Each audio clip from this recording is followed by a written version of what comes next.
She had traveled down the road more times than she was willing to count.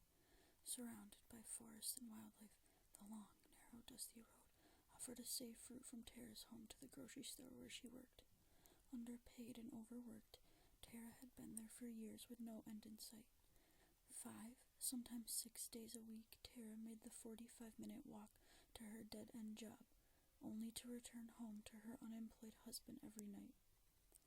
At 16, Tara left her abusive father into the arms of an abusive boyfriend. His words were unkind, his touch was not gentle, yet without a diploma, Tara was left without many options. He promised her stability and a home, and her fear and naivety let her believe him.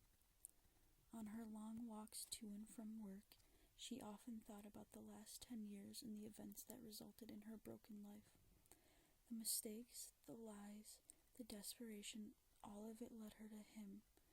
Tara hated her husband in a way she never knew was possible. The mere thought of him sent nauseated pangs to the pit of her stomach. When the thought of returning home to his drunken embrace became too much, Tara would fantasize about what she felt was her only escape: his death. An electrical fuse short-circuits, engulfing the sleeping drunk to ash.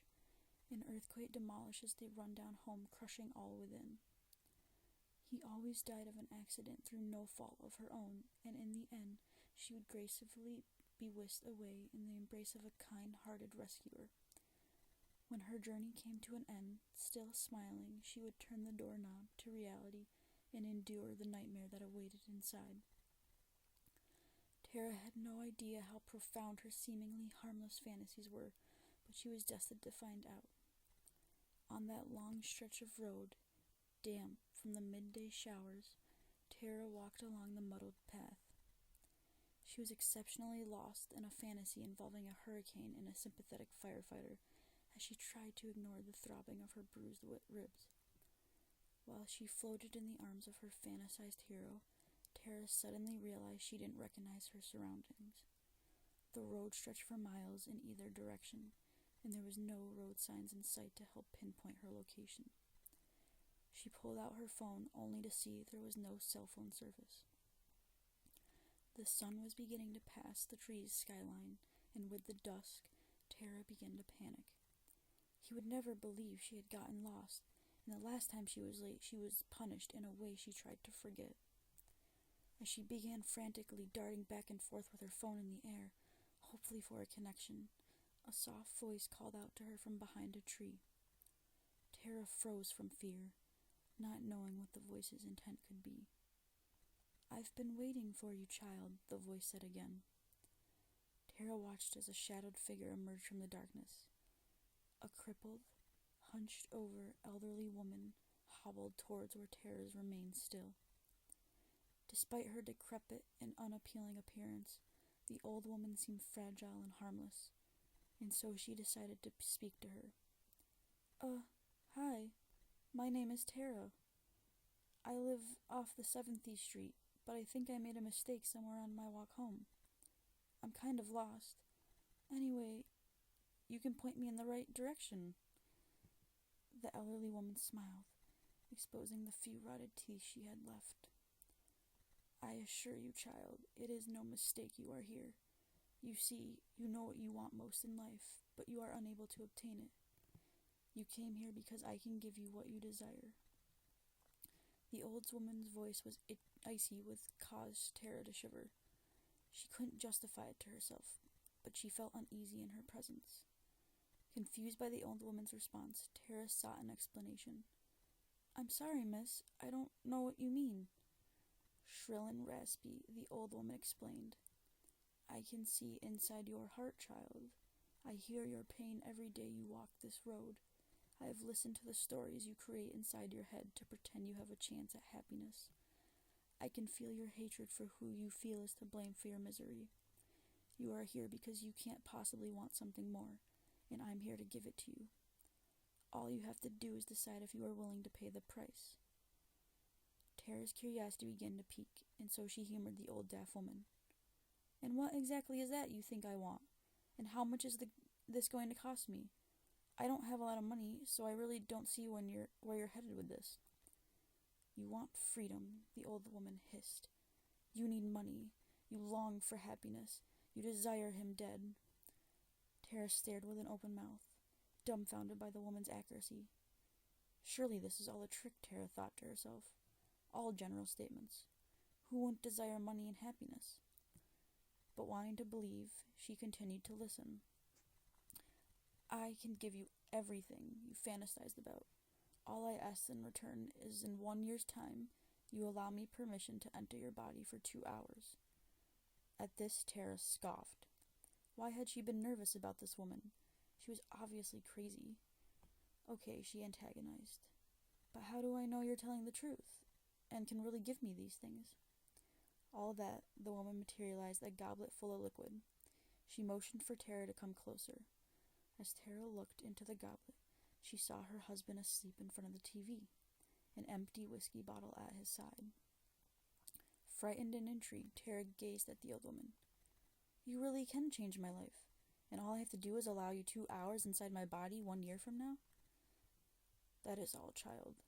Permit me to use your body as a vessel for 2 hours in 1 year, and everything you've ever wanted will come true. Tears filled Tara's eyes as the visions of a better life filled her mind. The concept of relinquishing her body was odd, but after a life of constant disappointment and sorrow, she was willing to agree to more than she was willing to admit. She feared if she questioned the old woman's intent that the offer would be tarnished or taken away, and so, without much consideration, Tara blurted, Yes! A smile began to creep across the old woman's face as she hissed, And so it is done. Tara turned around to find her door right in front of her. The road had disappeared along with the elderly woman. She began to think she had gotten lost in her imagination, that the whole interaction was a fantasy.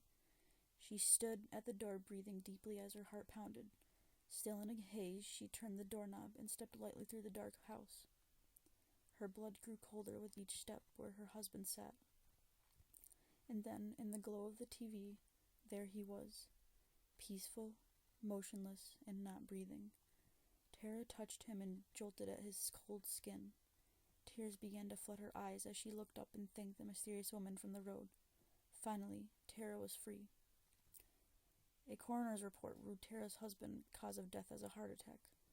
The paramedic who answered Tara's emergency call turned out to be an old friend from high school that she had forgotten. It wasn't long before the two began dating. While receiving 2 weeks off from the grocery store to mourn, Tara was approached by a lawyer who informed her that her husband had a life insurance policy which left her with $2 million. Because the death was deemed natural, Tara received the money within a month of her husband's funeral. It all happened so fast, and none of the good fortune made any sense. But she didn't care how surreal it was. Tara finally had the life she always wanted, the life she felt she deserved. The joy empowered her so much that she soon lost track of time. It seemed like only a blink had passed when the old woman came knocking on her door. Tara was alone the day the old woman returned for her payment. She was so happy from the life she was now living that she greeted the old woman as she would a long-lost friend, embracing her in a warm and genuine hug. You know, you are a miracle maker, Tara gloated. I never knew a person could be this happy, and I have you to thank. The old woman looked Tara in the eye, and through her rotted grin she asked, Then are you ready to repay me, child? Lost in her old happiness, Tara smiled back and shook her head yes. She trusted the old woman who had brought her such amazingly good fortune. Well then, it's time, the old woman hissed as she grabbed Tara's face and brought it to her own. Tara saw a blinding white flash, and then it was as if nothing happened. The old woman was no longer in front of her, and it seemed like she had dreamed the entire encounter. That is, until she tried to move.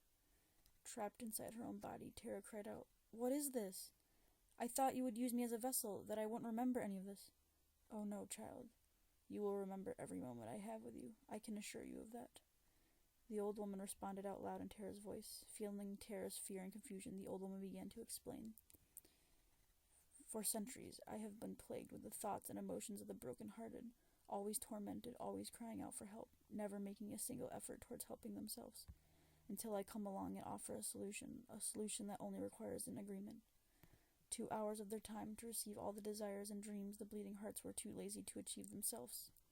Not once has any of the disgustingly entitled brats inquired as to how I do what I do, or even why I need to use their body as a vessel. The offer is just blindly accepted, and they greedily enter their new lives unappreciative. Well, these two agreed upon hours are used for harvest.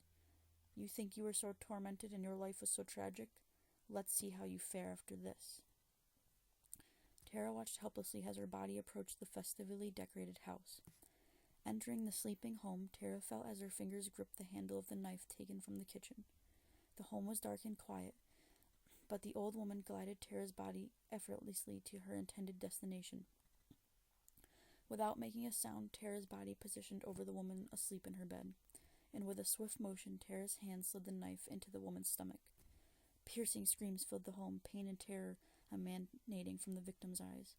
And with a flick of the knife to the helpless woman's throat, Tara listened as the wails began to gurgle. The warmth of life faded to cold in Tara's arms as her mouth wrapped around the gaping slit in the woman's throat. She tasted copper as the blood slid down and coated her stomach. Tara's cries and screams of horror could only be heard by one, and in response she felt her blood-soaked lips curl into a smile. Standing over the mauled woman, shrill and cruel, the old woman began to speak. For every soul I take before its time, I must sacrifice an innocent soul to appease the disregard of death's plans. A soul not promised to him, one destined to a greater eternity. From a darkened corner came a child's whimper. The old woman turned Tara's head so she could see the terrified girl violently crying as she stared at the grotesque figure that was once her mother. You thought you were in hell, but oh, how wrong you were.